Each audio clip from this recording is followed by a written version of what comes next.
Hello folks, you join me and the boys here in the dropship heading into a mission, but before we do that, let's do some more Hobby Nightmares. You are halfway through the week, congratulations, we are like 5 days away from Christmas now, which is insane. If you are working on the run to Christmas, like full time, all the time, to try and keep things open, try and keep us going, thank you very, very, very much for being the people who make the world go round. We are very, very, very appreciative, even though people in retail don't often tell you. Thank you very much for helping us out during the busy Christmas period. If you like what I do, the subscribe button is down below and the bell notification icon is next to that. If you don't click that, you'll never know that I'm here. Also, if you really like what I do, the Patreon is down below. If you want to get these videos up to a day early, then make sure you head over there, subscribe to the Patreon, and you can get all of your videos a day early, and you get to speak to me as well. So, let's head on with some Hobby Nightmares, shall we? The first one comes from Good Mike, and he says, "Yes, they exist. Hey North." Yeah, I know Mike's got a bad rap on this channel. I apologise. I apologise. It's not my fault that people say that your name is associated with bad things in the hobby. "Just wanted to regale you with a hobby nightmare I had a few weeks ago at a local game store here in Wales. This is a lovely part of the world, but the hobby scene can be a bit sparse at times if you don't live in one of two of the big cities. Which I do, so I guess I'm lucky. I'm 32, so I guess you could say I'm a bit of a late bloomer to the hobby. And I've just picked up my first set of Space Marines that I intended, and later did, paint in the Iron Skulls colour scheme, as I love Iron Warriors, but don't want to be a filthy traitor." That's fair enough, that's fair enough. I know Space Marines get a bit of a bad rep for being the starter army, but, if you want to do Space Marines, dude, I like Space Marines, do them. It's fine, don't worry about it. "My army now stands at around 1500 points, and whilst I am not meta, I certainly did a bit of research into what list would be considered competitive but not overpowered for artillery and shooting with Marines. I don't really like the stories where we go into the list in exhaustive detail, as unless it's pertinent to the story, it's a waste of time in my honest opinion. Safe to say, I have lots of shooty, and we'll leave it at that." Okay, cool. "I have a friend called John, who has much more experience in the hobby than I do. He really is a decent guy, and invited me to a game at the local game store with his friends. I went along with my 1000 points of models, and walked in to find most of the guys there were of the sweaty neckbeard variety. I'm a bit of a normal myself. I work as an engineer, and love my job. I have a long-time girlfriend that I live with, and in general, life is going pretty well. I'm well-groomed and get asked on dates once every 3 months, which I'm told is a lot for a guy. Yeah, there is a lot. As a guy, if you're never asked out by any woman, that's normal. It's completely normal. So the fact that you're getting asked on dates probably means that you're hanging around the nerdy circles and you're a half-decent looking bloke, essentially, right? This is just to paint a picture of who I am, an average bloke who normally does well in nerdy circles, there you go, as I gel in and actually want to dive into whatever we are talking about or playing. Yeah, no wonder you're getting asked on dates. In here, though, I was made to feel like a bit of an outsider. One guy called Paul outright refused to speak to me until, quote, I proved myself on the table, unquote. Wow. Wow, really? I mean, okay. I mean, at that point, I would just disqualify that person from being a normal human and just walk away, but that's me. Which is, in hindsight, was my first big red flag. Yeah, no shit, man. Finally, I got to play against John, and most of the store gathered around the table like this was Fight Club or something. It reminded me of that Countdown episode from It Crowd, if you know what I mean. Yeah, I know what you mean, yeah. It's like they're all doing rap battles and they're all going, ooh, over like, playing Countdown, yeah, which is a rather nice game show in the UK for old people, if you don't know what that means. Anyway, moving on. John looked up and takes out his Tau gunline list. Oh, here we go. Completely tailored to wipe mine off the face of the earth or the table. Everything my list did well, his would blow out of the water. And whilst I put up a decent fight, I was tabled by turn 4's opening salvos. I shook John's hand and soon left, peppered with good-natured insults on my playstyle and how I don't really fit into the tournament scene just yet. Wow, these guys are douchebags, man. These guys are absolute assholes. Dude, is this the hobby? If this is the hobby, I may just knock gaming on the head and take up painting instead. What do you think, Mike? So, listen, dude. That's not the hobby. There is a reason why in a lot of these hobby nightmares, people like this show up. That's because they're called hobby nightmares. This is not the hobby. These are absolute idiots who...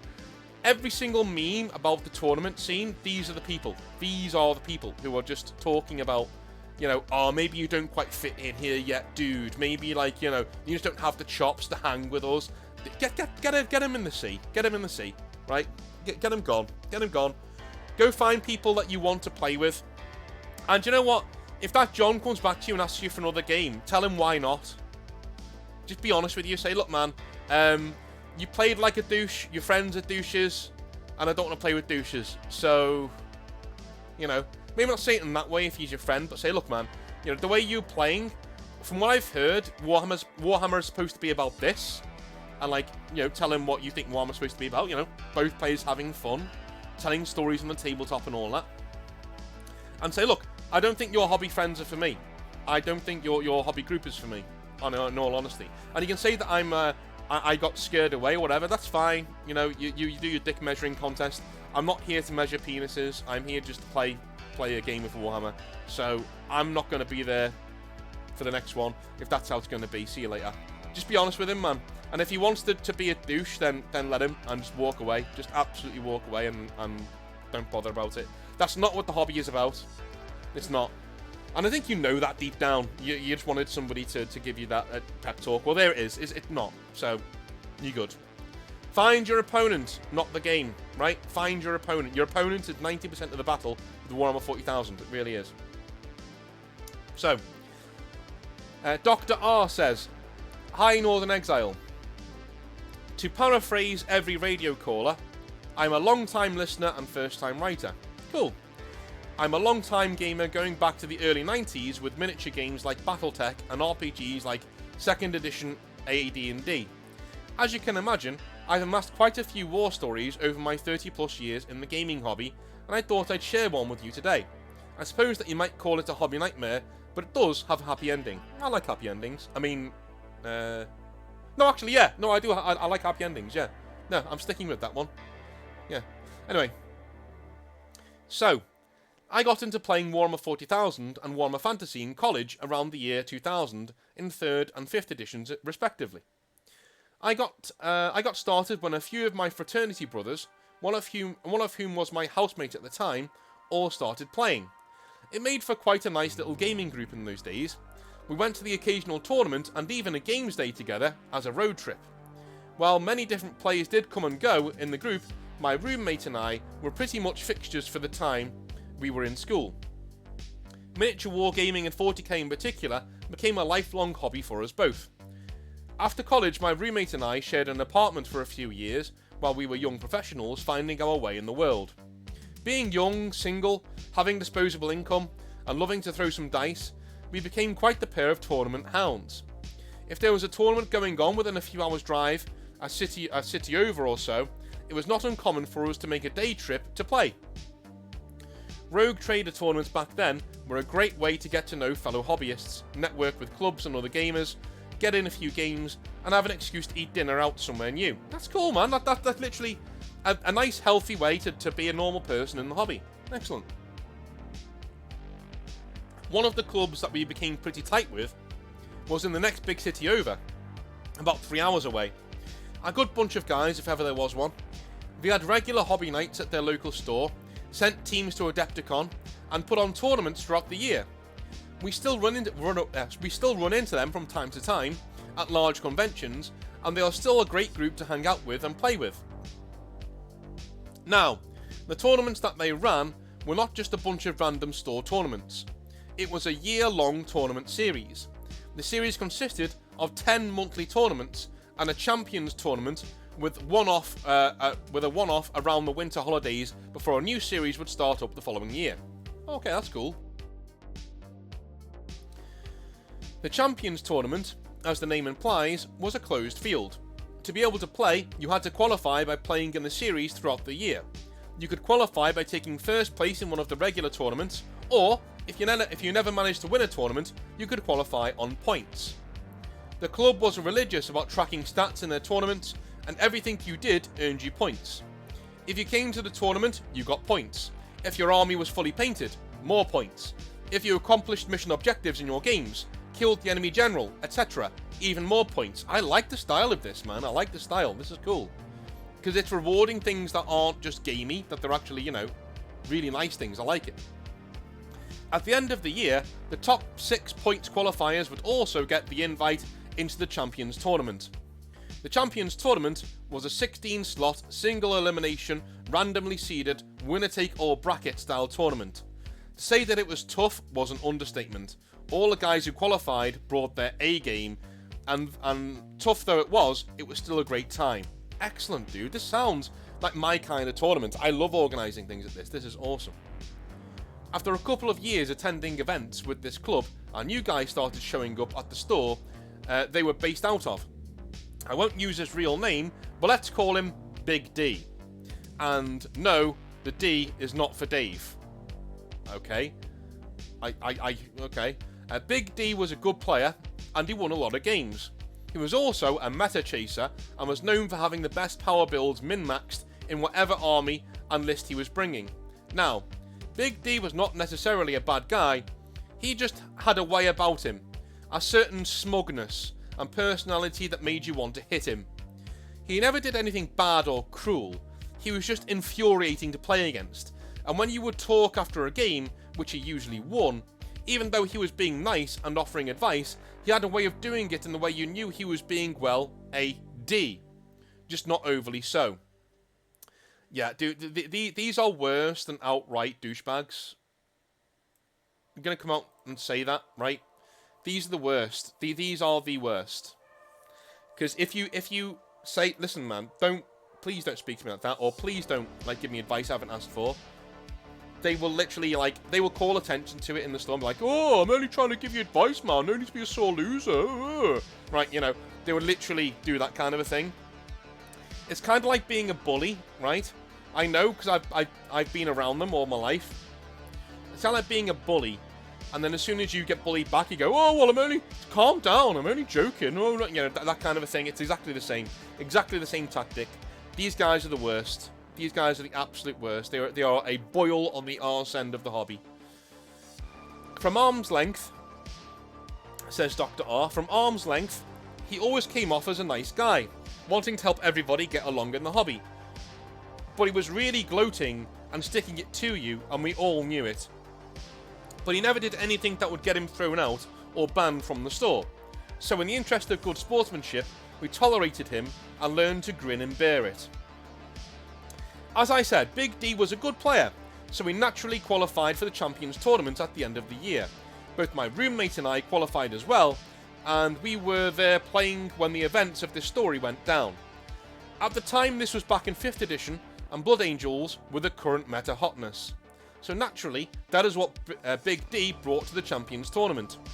I can't remember his exact list, but I do remember that there were some minimum-sized tactical squads with melters, some Furioso dreadnoughts, Death Company dreadnoughts, some beefed-up jump troopers, I think Dante, and a few other units.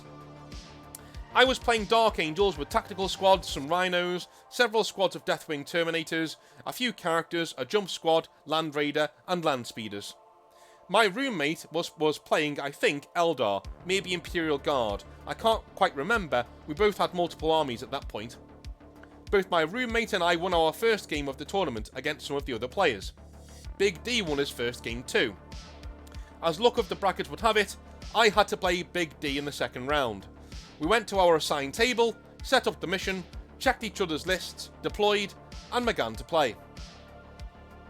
His tactic was to bury his tactical units in cover and on objectives for the duration. Of course it was.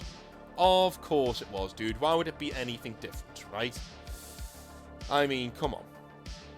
He did this whilst holding all of his jump infantry in reserve and deploying the dreadnoughts by drop pods. It went about as you would expect, with him softening up one unit at a time with ranged attacks before charging into them with the Furioso dreadnoughts. For those who might not have been playing back when the Furioso and Death Company Furioso dreadnoughts could be equipped with special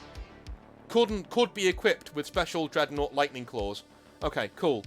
I would love these sentences to be a bit smaller. because I could have a breath. Those lightning claws had special rules to generate more and more attacks as the round went on, which were powered, had rending, etc. Totally not overpowered at all, I say sarcastically.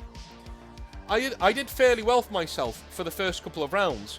Some lucky Melter Fire managed to explode a dreadnought or two, my jump infantry shredded and tired up some of his tactical squads, but plus a very lucky squad of Terminators managed to save just enough wounds for the sergeant with a chain fist to tear through another dreadnought.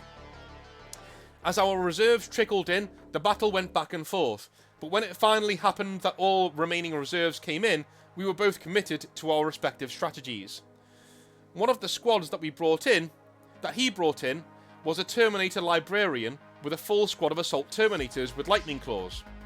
Between the Terminators being door-to-door blender salesmen, giving some demonstrations in my deployment zone, and the Librarian dropping psychic powers and gating them around the board to nab objectives at the last second, my army was pretty much through. It wasn't a total wipe. I think a couple of my Terminators and some tactical Marines managed to survive by being on the opposite edge of the table from the squad that was going around doing things. It was a tough game, and I was a bit disappointed losing and being out of the running, but those are the breaks in this kind of tournament. My roommate won a second game, so I proceeded to hang out for the remainder of the tournament. Okay, when people do these stories, can you please not use jargon? Because when I'm in the flow and I'm talking, when I'm saying jargony stuff, I'm worried that people who don't know the jargon aren't going to get it. Not everybody was there watching this game with you, so please don't use jargon in your stories. In round 3, my roommate played another player, and Big D played one of the aforementioned sponsoring club members, who for this story we'll refer to as the Kid. Big D's opponent was quite a few years younger than us, just out of school, but a good kid, and a remarkably good player for his age. Okay, I'm going to check how long this goes on for. Okay, this finishes pretty soon. The Kid was playing Raven Guard with a decent Shrike Wing. He had some fun tactics and hit-and-run combos in his list that were done well that day. Despite this, we could all sense the curb stomp that was coming, and resigned ourselves to Big D making it to the top table and possibly taking the top prize. The game went just as mine had against Big D, which, as I learned from Big D's first round opponent, was exactly how their game had gone as well. It went back and forth for a bit, reserves came in little by little, and to his credit, the Kid held his own, staying out of range of the dreadnoughts and blowing a few of them up, sky high, with Melter Fire and Melter Bombs. Then, turn 4 hits, and everything Big D has in reserves comes in. Just like for me, and round 1 guy, comes the Librarian-led Terminator squad right into the Kid's deployment zone, all nice and lined up to shred through his gun line and Shrike Wing. Those of us observing just shook our heads and sighed at the Kid's error, leaving enough space for that squad to come in. Alright. That's when we hear the Kid say, wait, okay, whoa, backtrack. That's when we hear the Kid say, that unit is not in your army. That got all of us spectators' attention. Big D responds with something like, what unit are you talking about? This is all my army. The Kid then points to the Librarian-led Terminator squad and says, that unit, it's not on your army list.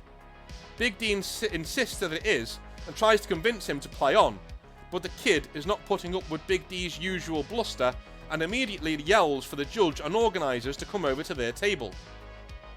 The judge comes over, and the Kid drops his accusation. Big D says he's wrong, and that's when the judge asks for Big D's army list. He looks over it and says, the Kid is right, that unit is not in your army. Big D then made some flailing excuse that it was just in his bag from the tournament, from the Apocalypse game they had played last night, that he just put out by accident, and that he'll take it off the table and they could play on.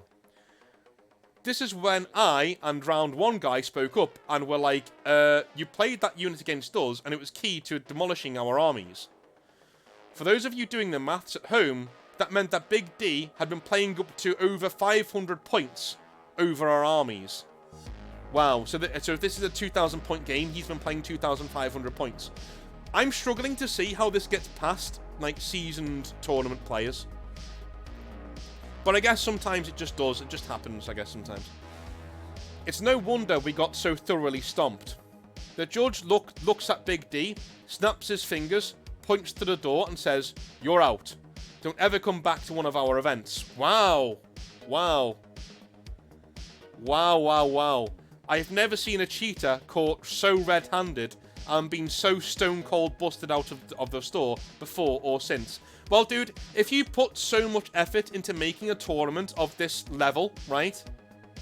Of this level, and it's been winding up to this all year, and then one guy has corrupted it in this way, I would have done the same thing. Even if it was an honest mistake, I would have done the same thing. It's like, because at the end of the day, 500 points is not an honest mistake. Let's be honest. I would have done the same thing. You have corrupted something I've set up all year, and everybody's worked at all year. I will be lucky if I can get good players to come back next year because of this. Get your models, get your fat waddly arse, and fuck off out of my store. Honestly. I have never seen a cheater caught so red-handed and been so stone cold busted out before or since. To Big D's credit, he didn't say another word, quickly packed up his army and left. Okay. This, of course, left the club organisers in quite the pickle, as now their nice single elimination tournament was totally fucked. Happily, though, we worked it all out. Round 1 guy and the kid played a game which the kid won. Then the kid played, and I played a game that the kid also won by putting him on top of the table against none other than my roommate. Okay, that's cool. So you had time to do other things, right? Okay. The final game was tight, but in the end, my roommate squeaked out a win to take home the top prize. With the tournament wrapped, the club organisers, my roommate and I all went out to a late dinner together to commiserate and share stories of the day's events.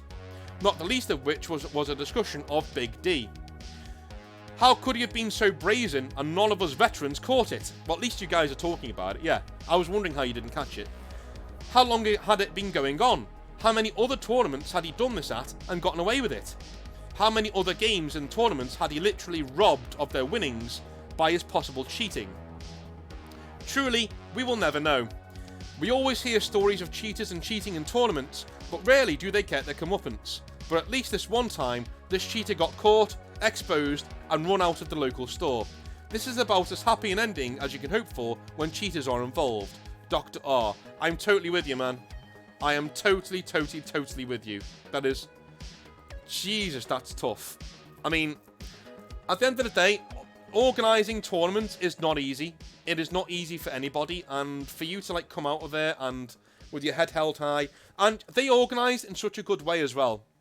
And I'm really glad that you guys are willing to work with the tournament organisers there when they said, look, you know, the kid can play against your roommate who got, the kid can play against the guy who got knocked out in turn 1, and the winner will play you. Fair enough. I wouldn't have done it that way because the kid caught him.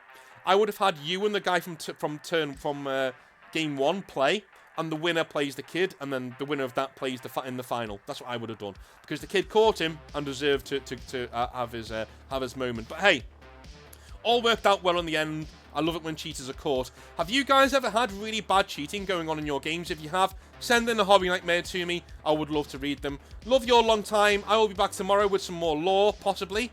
And there'll be more Hobby Nightmares on Friday. The Hobby Nightmare train does not stop just because it's Christmas. I will be around on Friday. Love you long time. See you then. Have a good day. And I'll see you then. Have a good one. Bye.